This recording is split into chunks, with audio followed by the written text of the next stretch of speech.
Del Evangelio según San Marcos capítulo 3, versículos del 7 al 12. En aquel tiempo, Jesús se retiró con sus discípulos a la orilla del mar, seguido por una muchedumbre de Galileos. Una gran multitud procedente de Judea y Jerusalén, de Idumea y de Transjordania, y de la parte de Tiro y Sidón, habiendo tenido noticias de lo que Jesús hacía, se trasladó a donde él estaba. Entonces rogó Jesús a sus discípulos que le consiguieran una barca para subir en ella, porque era tanta la multitud que estaba a punto de aplastarlo. En efecto, Jesús había curado a muchos, de manera que todos los que padecían algún mal se le echaban encima para tocarlo. Cuando los poseídos por espíritus inmundos lo veían, se echaban a sus pies y gritaban: «Tú eres el Hijo de Dios». Pero Jesús les prohibía que lo manifestaran. Palabra del Señor.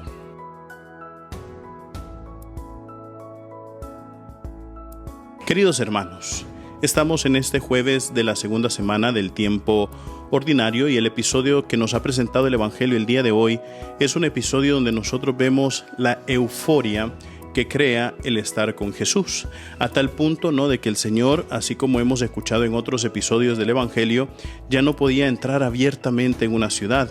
Era tanta la fama y era tanta la euforia que se había creado, ¿no?, que necesitaban ir a ver a Jesús, y así como ha dicho la palabra el día de hoy, hasta se le echaban encima para poder tocarlo, ¿verdad? Y entonces veía cómo se sanaban a los enfermos, cómo se expulsaban los demonios y cómo se cumplían tantos milagros. Pero quiero volver a recordar que lo importante no solamente son los signos, son los milagros, son las expulsiones de los demonios que el Señor tenía, sino que, o hacía, ¿verdad? Sino que lo importante siempre va a ser el mensaje o lo que hay de fondo. ¿Qué es lo que nos enseña, por ejemplo, este episodio? ¿Qué es lo que nos enseña el día de hoy al ver toda la multitud que se echaba frente a él? Que Jesucristo siempre busca momentos para enseñar. Es por eso que comienza diciendo que se le traiga una barca, ¿verdad? Para que subirse a la barca, no solamente por protegerse, porque decía que casi lo aplastaban, sino que para tener esa fuerza para enseñar. Y fíjense, queridos hermanos, que a veces nosotros no le ponemos atención a un detalle. Yo no sé si ustedes pues han podido estar en un lago, imagino que algunos sí, algunos no, pero cuando nosotros estamos en un campo abierto es mucho más difícil que nos escuchen. Sobre todo si hay mucha gente, pues hay que hablar más fuerte. Hay que tener un tono de voz que sea muy entendible y sobre todo pues también que nosotros podamos transmitir con fuerza ese mensaje que queremos transmitir a la multitud. Y entonces a mí ya me ha tocado, por ejemplo, hablar en público sin micrófono ni nada y casi que hay que estar gritando. E imagínense, Jesús hacía eso casi todos los días. Cada vez que él salía, pues él se subía a la barca y se ponía a enseñar desde la barca. Imagínense el tono de voz, la fuerza, la convicción que tenía nuestro Señor Jesucristo, pues eso era incansable, ¿verdad?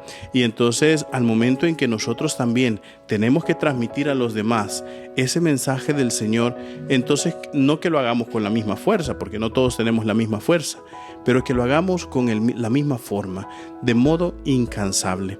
Acuérdense que testimoniar, transmitir el mensaje del Señor, no solamente es irnos a parar a las plazas o ir de puerta en puerta, ya el Señor escoge algunos puntuales para eso, sino que el testimoniar o el evangelizar es a través de nuestros propios hechos. Podrá ser a través de palabras también, pero las palabras corroboran también los hechos y las formas en cómo nosotros nos comportamos en medio del mundo. Y ese mensaje es el que trae la fuerza, ¿verdad? Entonces es ahí donde nosotros vemos el Señor cumple milagros, sí. El Señor cumple muchísimos milagros, sí, porque Dios mira con misericordia a todos, pero siempre de fondo y más importante es el mensaje que acompaña ese milagro.